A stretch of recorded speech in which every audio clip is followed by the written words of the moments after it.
Welcome to the Stetzer Church Leaders Podcast. Conversations with today's top ministry leaders to help you lead better every day. And now, podcasting from the Wheaton College Billy Graham Center in Chicagoland, here are your hosts, Ed Stetzer and Daniel Yang. Welcome to the Stetzer Church Leaders Podcast, where we're helping Christian leaders navigate and lead through the cultural issues of our day. My name's Daniel Yang, the director of the Church Multiplication Institute, and today we're looking forward to having a conversation with Scott Sauls.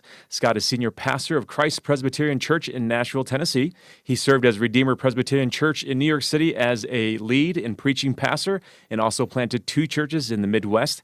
Scott is the author of several books, including his newest, Beautiful People Don't Just Happen: How God Redeems Regret, Hurt, and Fear in the Making of Better Humans.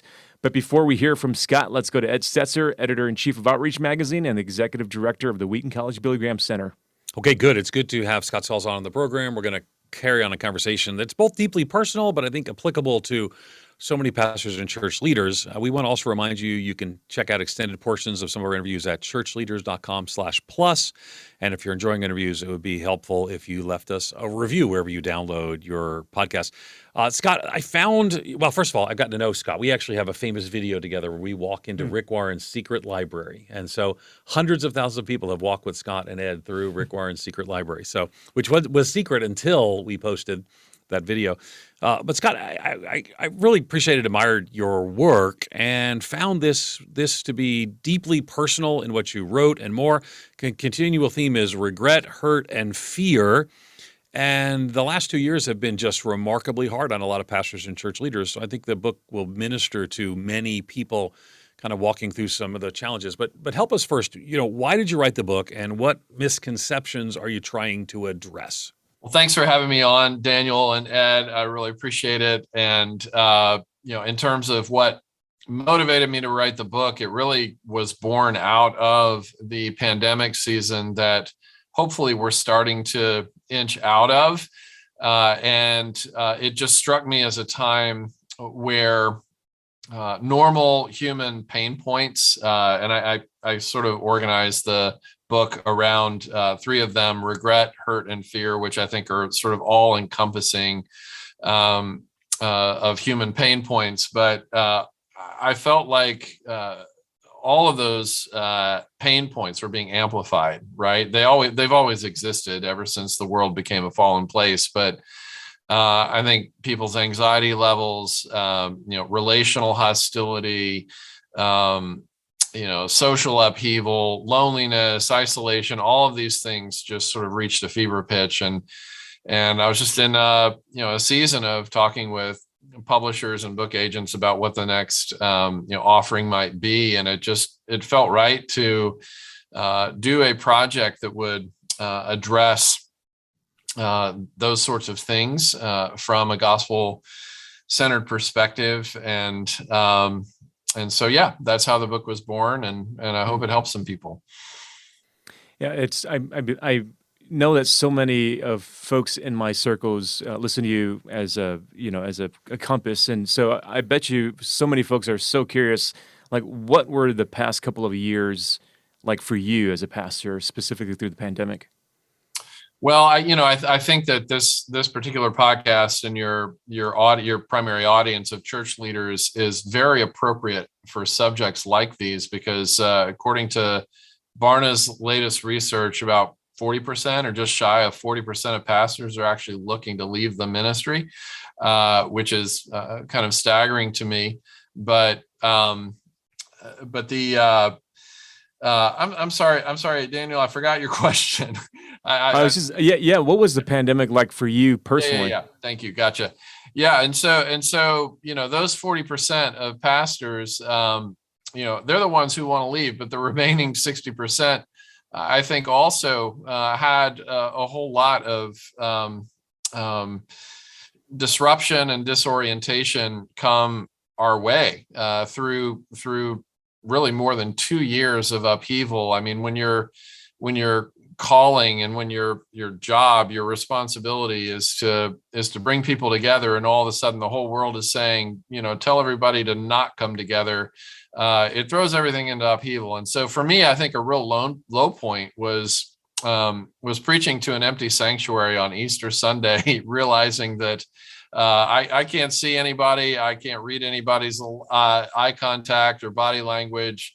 It just felt so not incarnational. I felt so not together with our people. And I think that that was a universal feeling for pastors, of just feeling lonely for the people that God has called us to serve and be in community with. And of course, it triggers all kinds of anxieties and fears. What's this going to mean for us? We'd spent 8 years, doing a revitalization work, and had plenty of, really wonderful momentum in terms of people coming to Christ and new congregations planted. And right as the pandemic started, we were about to launch our fourth and cross-cultural congregation led by African American leadership. And we had all the staff and the team that we'd brought on, and then boom, this pandemic happens. And so we actually ended up planting that congregation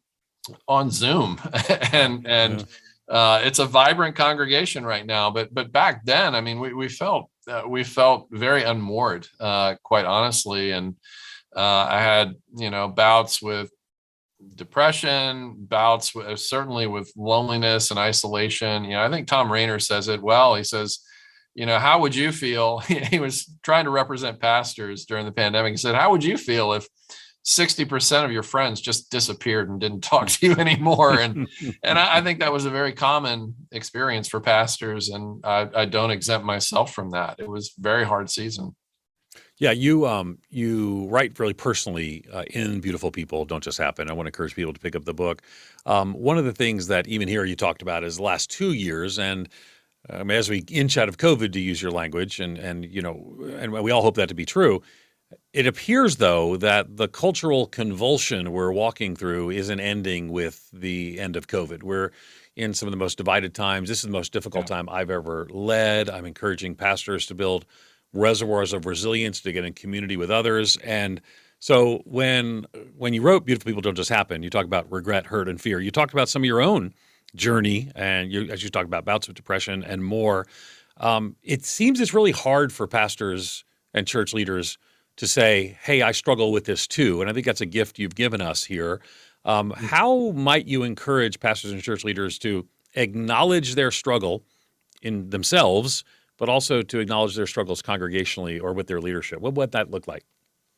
Well, I mean, it's an occupational hazard, I think, to some pastors to even think about doing real self-disclosure about our various pain points and struggles, right? So I'll never forget back in seminary, one of the prominent pastors in the city where I went to seminary, St. Louis, Missouri, took his own life. He was 35 years old, one of the most, vibrant churches in the whole city of St. Louis. And it just took everybody by surprise. And his suicide note was published in the St. Louis Post-Dispatch. And in that note, he said that he'd been struggling with depression for quite some time and just couldn't do it anymore. It felt incredibly isolating. And essentially what he said in the note was, when a pastor lets his people know that he's depressed, he will soon lose his ministry. And so he was operating off of an assumption that nobody wants to be led by a person who's weak. And so that really sent me, and I think a lot of my fellow students back then, on a journey of just looking into Scripture and looking at who those people are that have had the greatest impact on us and that we want to be like. And one of those people was a man named Jerram Barrs, who was a professor for us and had worked for many years with Francis Schaeffer, started the English L'Abri chapter, and was just a man of great empathy and compassion, and came to Christ through a suicidal season of his life, and through his trials and struggles and the deep pain that he'd experienced during certain seasons of his life, he'd actually been shaped into this incredibly empathetic pastoral person who shows up so well for other people. And so we had that contrast, to the narrative that nobody wants to be led or pastored or shepherded by a weak person. And then here we have this person whose whole life was that, up until and also proceeding from his conversion to Christianity. He had all kinds of physical issues as well, even as our teacher. And it was the way that he, spoke the gospel and shepherded and led from that place of weakness that was so incredibly inspiring to all of us. And so I just resolved as a seminary student, like, I think that this guy, Jerram Barrs, has it right, because, Romans 7, Paul's talking about his own, struggle with envy and coveting and discontentment. And then, the end of his life in ministry, he calls himself the chief of sinners, wretched man that I am, again in Romans 7. And then we see King David just pouring out his distress in the Psalms, which, is our gift of what a robust prayer life, especially for leaders, looks like in the Psalms. And what you see is this incredible authenticity and realness that I think the people of God actually need. I think the people of God are just hungry and thirsty for a leader to show them, even publicly, what it looks like to struggle well, not to bleed on our people, not to, make our ministry about us, not to turn, the churches or ministries we lead into group therapy sessions for our issues, right? Because, pastors can do that, right? Like the pulpit is no place to bleed on people. But if we can steward our stories, and if we can especially steward, our guilt and shame, or, the category of regret, or our hurt, sort of the ways that we've, hurt ourselves by bad decision making, the ways we've been betrayed maybe by others, or just living in fallen skin, or just our own anxieties and struggles about the future, the more we can share those things as a bridge toward how Christ and the gospel are provide relief and solutions and a way forward in those things, I think the better leaders we're going to be. I don't want to be led by somebody who has it all together, because that person's lying. That person's not being honest, and I can't follow that honestly. And so I think we need to get over the illusion that people don't want to be led by somebody who experiences weakness. I think that's an illusion. Let me push back a little bit, because I actually want what you say to be true.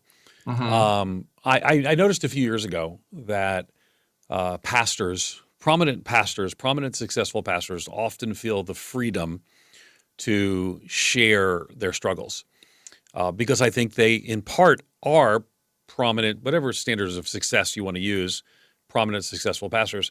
But what I found is that pastor of the church of 300 or that pastor of the church of 75 finds less freedom to share that, because people might wonder, does that undermine? People probably aren't wondering when you share your struggle with bouts of depression, things of that sort. That Phil Reichen here at Wheaton College has done a powerful talk on that as well in our chapel. But you're sort of at the place where people sort of see you can manage that. I think part of the challenge is a lot of people are afraid. They're insecure. You talk about insecurity in the book. But you also point to your relationship with God freeing you from this mindset. So address my pushback, if you don't mind, because to that pastor of that church of 75 or 200, I think it feels different than being an author and a pastor of a church like yours after decades of successful ministry. And then talk to us about how that spiritual relationship with God shapes that. Help us out. Yeah, I think that's an excellent point, Ed, that it can actually become sort of this self-serving part of a big platform, that, oh, look, he's so skilled and so gifted and has led this, growing thing, and he's real, I like right. There, it can become, kind of part of somebody's brand if we're not careful. And I would say, look, if I or someone else is leading a kind of a larger ministry with a larger reach, just make sure that,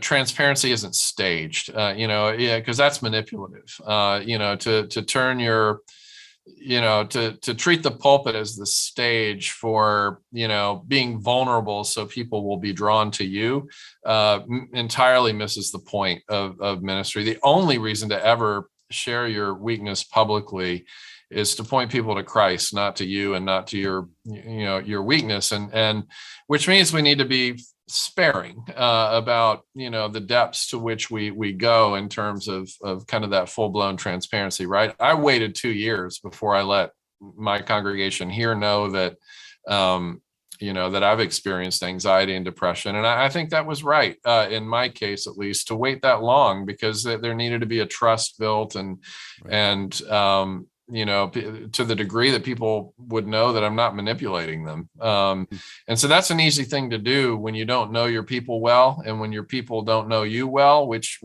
sadly is the case oftentimes, at least with a lot of your people in a larger ministry setting. But those smaller settings, I've been part of those too, right? As we planted 2 churches, and we're involved with, I don't know, the Redeemer plant wasn't really a plant because we started with a lot of people, but the 2 churches that we planted in the Midwest, we started with the first one, we started at 0. It was just, my wife and me and our dog and our, you count your pets when you're planting. Oh, sure you do. You count children. We've all planted here. You count your unborn children, in the worship attendance and stuff. And so I can remember kind of an early living room worship service, and we were still kind of a core group, and my wife had actually been going through some anxiety, and she just got to a point where she's like, I can't do this. I can't hide this. And I'm like, well, tell someone about it.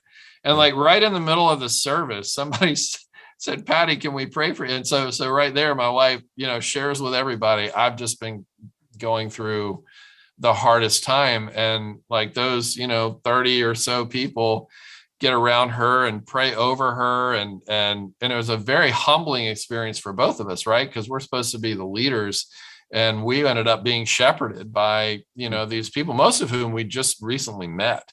And, but that actually set the trajectory for what that church became, and in a very positive way, where, my wife being willing to be genuinely, be a genuine struggler, with no, staged aspects to it, with no, PR, branding, aspects, but of just being a fellow struggler, and I think the more that those of us who are called to a shepherding role can let our people know that we are primarily sheep, and secondarily shepherds, and I think God has done us such a great favor, by giving us shepherds in Scripture who were, many of them train wrecks. Abraham and Isaac are terrible husbands. Jacob is a deceiver. King David did King David things, and had a kid through the wife of Uriah, as Matthew 1 reminds us. Saul of Tarsus before he became the Apostle Paul, Peter, bull in a china shop and a coward, all at the same time. These are the people that God shook the earth through, is people who had weakness and couldn't hide it, but also, their hearts had been animated, by the truth and beauty of the gospel of Jesus Christ. And so, I don't know how you can love the gospel without being a weak person, but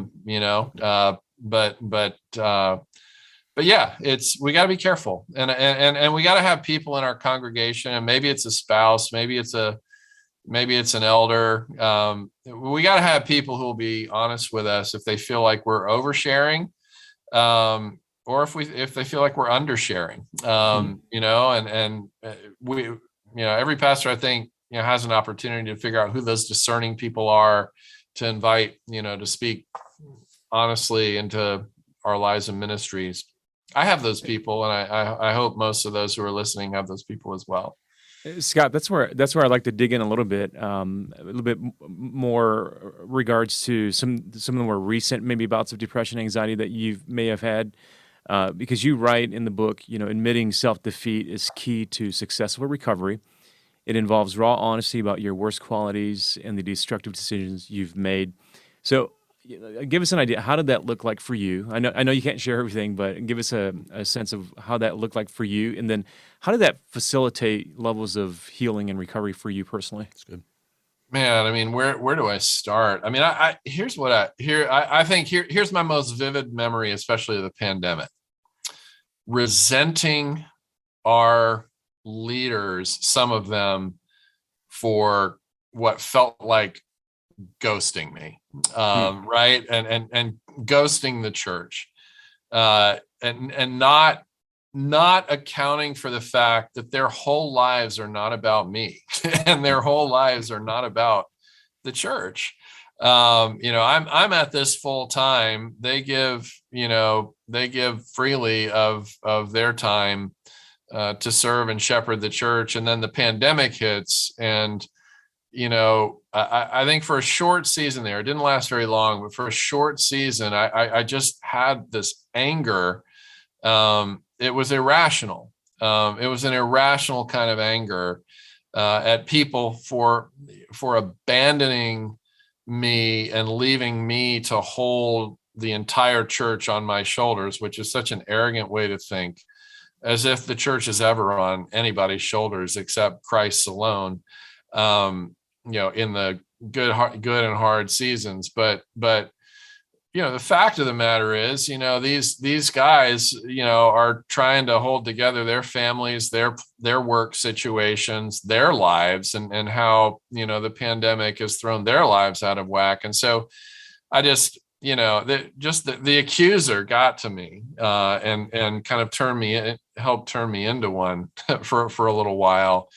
And, one of my colleagues here, we have a policy that anybody can speak truth to anybody, that there is no hierarchy of who can confront who and who can't confront who. And, somebody on our team, just came in privately in my office and said, "Hey man, like, I don't know what's going on. I know it's a hard time for you and everybody else, but you just seem angry, and not in a righteous way. And I just want to encourage you to look at that. And I'm happy to talk to you further if you have any questions for why I feel that way." And we sat down for a little bit, and he shared with me how him and a couple of others had experienced me in this kind of, how I let my anxiety turn into kind of an unrighteous, unsympathetic version of anger toward people because I was scared, So that's one. I have 100 other things I could tell you about. Do you want to just stop there, or you want to keep going? That's good. So I do think, though, it's important to note that when someone comes to you and brings that cause for concern, a lot of times that story could end that person was fired. And we've heard a lot of conversations about pastors who have been angry and led with anger and division and more. And a lot of that, in my view, is driven by people's insecurity and their own internal struggle. They want to look tough when really there's a brokenness that's inside. So I really appreciate the example you gave. So I guess the question that I would ask is how might we learn to respond better? And this is a big theme, of course, in Beautiful People Don't Just Happen.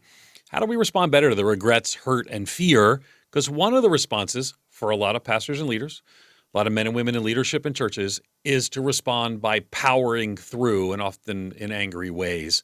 That has been exposed a lot lately. What's a better way to walk through the regret, the hurt, and fear? Yeah, I mean, I think you're describing, Ed, the difference between doing it in the flesh and doing it in the spirit. And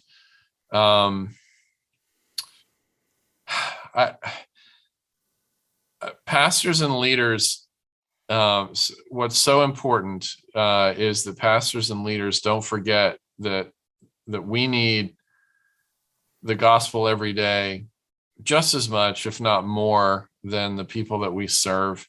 And, there's something about having a voice and the power of leadership in a community that can cause us to forget how much we need the daily grace of Christ. And if I could talk about Tim Keller for a second, I've found myself talking a lot about Tim in these kinds of conversations recently, especially when leaders are in the room or leaders are listening in. So I got to serve with Tim for 5 years. This was before he had cancer. I was all excited about the opportunity that Redeemer gave me to come and serve at Redeemer for those many years, mainly because, Tim Keller is probably the greatest influence still on kind of my model of ministry and what I think, faithful, effective, fruitful pastoring, especially in an urban context, looks like. And so I thought, well, he's, in my mind, one of the greatest preachers, English-speaking preachers of our time, if not the greatest, in my opinion. Has this stellar, very comprehensive vision for serving the city and loving your neighbor. And it's all centered around the gospel and that sort of thing. And so I was all excited about that. And then I got there and I realized, wait a minute, like this guy is really humble. He's not in love with the sound of his own name. He kind of brushes it off when he wins a big award or gets recognized, right? Like when he was announced to be, I think, the first and only pastor to ever make it onto Forbes, top 50 most influential people in the world list. That's the kind of thing he would just roll his eyes at. But where you'd really get his attention is if you had a criticism, and he'd be like, tell me more. And this is a guy, like anybody who's a public figure, he got his unfair share of criticism.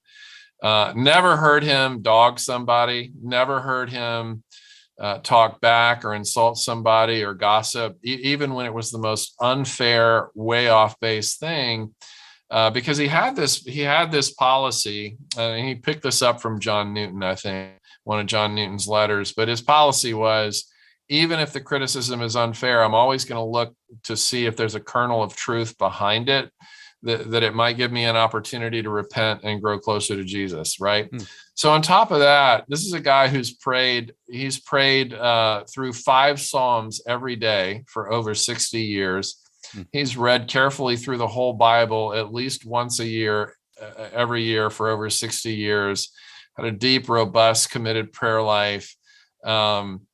There's just all this quiet faithfulness. So like, if you want to know, like, how do you become Tim Keller, read the Bible every day for over 60 years and, submit yourself to your critics, for starters. But this is a guy now who's got an incurable cancer, and he says he's happier than he's ever been in his life, because of all that stuff that sunk into his heart. And this is all to say, this is a long, circuitous way of saying, if your heart is not right, get your heart right or get out of ministry. Because it everything stands or falls ultimately on a minister's character or lack thereof. Your success is not bound up in the size of your ministry. It's not bound up in your church's budget. It's not bound up in, whether or not you get book deals. Like, it's not bound up in stuff like that. Your success is bound up on the degree to which your life does or does not, in private as well as in public, resemble the Beatitudes, the attributes of love in 1 Corinthians 13, and the fruit of the Spirit in Galatians 5. That is the measure of success. Remember, Jesus didn't have a mega church, right? Like he had over 500 eyewitnesses to his resurrection and only 120 followers at the same time. So, I think our view of success is it's discipled too much by the American way and not enough by the Jesus way. And so, aim at virtue and you'll get success thrown in, but aim at success, you'll get neither, to sort of steal a way of speaking from C.S. Lewis. Character matters. Being the same person around the dinner table as you are in the pulpit, being the same person, at a party, or alone in a hotel room as you are leading a board meeting at your church is critically important. One of the things that church leaders and pastors are discussing when they get together is, how normal has your church got, attendance-wise and operations. And, you hear stories of pastors leading churches where everything's back to normal, and sometimes even better than normal. Budgets are higher, attendance is higher. And then inevitably it creates, for those who they have not gone back to normal, they probably won't get back to normal. There's a bit of a shame. And this is very common in rooms of pastors. And how might, as they're navigating through that, some things that you wrote about in the book here, Scott, how might they resolve that shame that's specifically tied to, their church is not back to normal, and they don't know if it will get back to normal. Yeah, I mean that shame, and I've felt it along the way at different times as well. Of why aren't things humming along, as they were before this pandemic? For me, that was a gut check when that happened. Of wait a minute, how am I measuring success? And the Lord graciously introduced me to Isaiah in a brand new way during the pandemic. What is easy to forget about Isaiah, right? Because we know Isaiah in the same way that we know Van Gogh. Like he was the best of the best among the prophets, in the same way that Van Gogh was the best of the best among the painters. I don't think Van Gogh sold his first painting until after he was dead. And he was a tortured soul for his entire life. He spent some time in, mental health facilities and just was a deep, deep struggler. And you look at Isaiah and, we look at him in retrospect. Well, there's Handel's Messiah that happens every year all over the world. That's Isaiah. You look in the New Testament, he's the most quoted prophet from the Old Testament in the New Testament, like rock star, right? Well, what's easy to forget is that Isaiah never experienced any of that in his lifetime. All he experienced was decline, right? So when we look at the setup at the beginning where God calls Isaiah into the ministry, and there's this little phrase that says, even though a tenth remain. That's a statement. Right after Isaiah started his ministry, his congregation, as it were, was reduced by 90%. Wow. And then for the rest of his ministry, all he got was hostility and pushback and rejection. And history suggests that he was sawn in two, and that's how he died. And this is the same guy that talked about how God's thoughts are higher than our thoughts. God's ways are higher than our ways. It's the same guy that talked about, the one who would reign on David's throne, and of the increase of his kingdom, there would be no end. It's the same guy that gave us the suffering servant, picture in Isaiah 53. The same guy, who's brimming with optimism about how the people of God will soar up and mount with wings like eagles, and run and not grow weary, and walk and not be faint. This is a guy whose ministry was terrible. like he signed up for a ministry that was essentially career suicide for him, and stuck with it for the duration of his life. And that's all to say, think about too, how Paul was in prison for so many of his letters. And how almost every book of the Bible was written by a slave, somebody who was in prison, somebody whose country was being occupied by a more powerful, hostile foreign force, somebody who was awaiting their own execution. These are the people who wrote the Bible, the most influential book in the world. These are people who wrote the Bible from that place. And so I guess my encouragement would be, think about the solidarity that you have with the giants in that regard. Hebrews chapter 11 is very clear about all the heroes of the faith that we look back on and admire and name our children after. None of them experienced what was promised in their lifetime.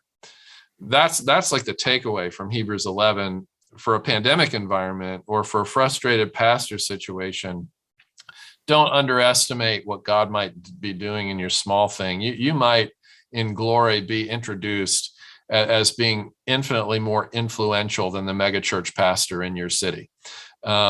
Because again, it's all about your character. It's all about the degree to which you've drawn near to Jesus. That's the measure of our success. And the outcomes. I mean, look at Jesus. How did it end for him?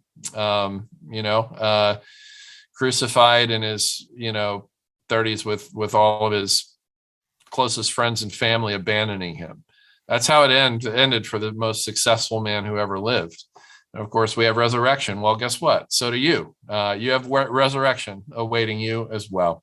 So I went on maybe too long with that answer, but it's a real passion point for leaders. It's a little bit stark. It's Zinzendorf, preach the gospel, die and be forgotten.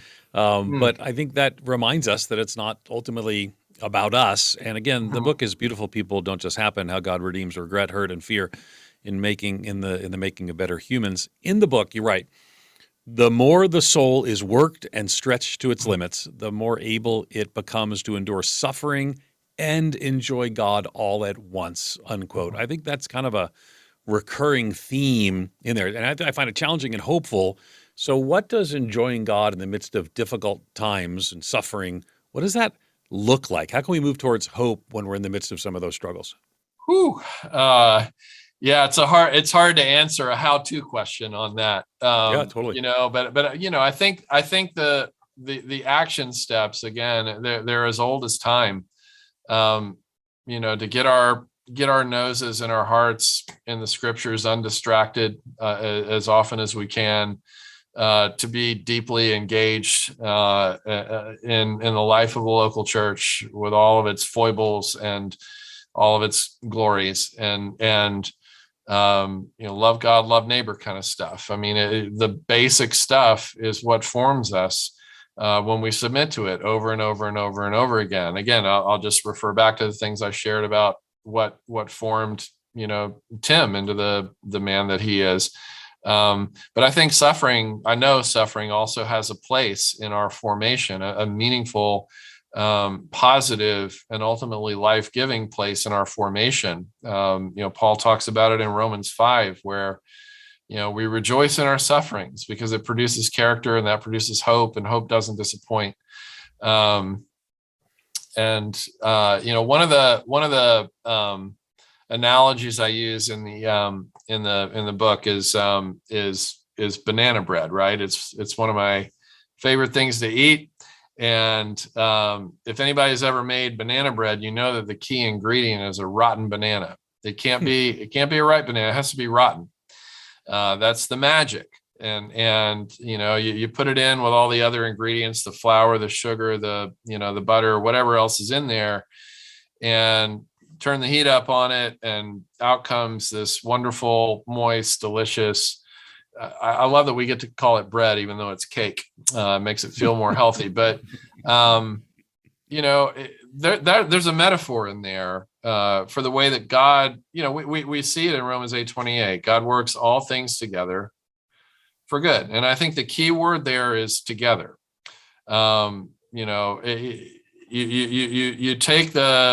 You isolate the rotten banana and eat it by itself, it's going to nauseate you. In the same way that trials and tribulations will, if that's all if that's all there is for us, right? But if it's mixed in with all the goodness that God is working out, God even takes the evil things, according to Joseph in Genesis. Remember what human beings mean for evil, what the enemy of our soul, Satan, means for evil. God turns it into good. I mean, let's look at the book of Job, right?